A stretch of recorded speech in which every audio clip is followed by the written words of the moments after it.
அஸ்ஸலாமு அலைக்கும் சுவை விரும்பிகள். சிக்கன் போண்டா நல்ல மொறுமொறுன்னு செய்ய போறோம். போன்லெஸ் சிக்கன் ஒரு 400 கிராம் எடுத்து நல்லா கழுவிட்டு மிக்ஸி ஜார்ல போட்டு எடுத்துக்கோங்க. ஒரு மிக்ஸிங் பவுல் எடுத்து நீல வாக்கில் நறுக்கி வச்சிருக்கிற ஒரு 5 பெரிய வெங்காயத்த அதுல சேர்த்துக்கிறேன். பிறகு தேவையான அளவு உப்பு சேர்த்து, ஒரு கைப்பிடி அளவு கருவேப்பில, காரத்திற்கேற்ப பச்சை மிளகாய பொடிசா கட் பண்ணி சேர்த்துக்கோங்க. இது எல்லாத்தையும் நல்லா கலந்து விடுங்க.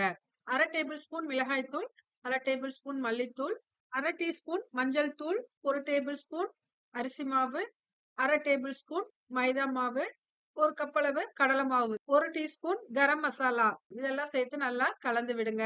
கொஞ்சம் கொஞ்சமா தண்ணி சேர்த்து நல்லா மிக்ஸ் பண்ணுங்க. 10 பல் பூண்டை நல்லா தட்டி வச்சிருக்கேன். அதை இதோட சேர்த்து நல்லா பிசைஞ்சு விடுங்க. நம்ம அரைச்சு வச்சிருக்கிற சிக்கனை இதோட சேர்த்து நல்லா கலந்து விடுங்க. உப்பளவு பார்த்து அட்ஜஸ்ட் பண்ணிக்கோங்க. ஒரு 20 மினிட்ஸ் கழிச்சு ஒரு வாணலி அடுப்புல வச்சு எண்ணெய் சேர்த்து சூடானதும் உருண்டைகளை உருட்டி போண்டாவை நல்லா ஃப்ரை பண்ணி எடுத்துக்கோங்க. சிக்கன் போண்டா ரெடி ஆயிருச்சு.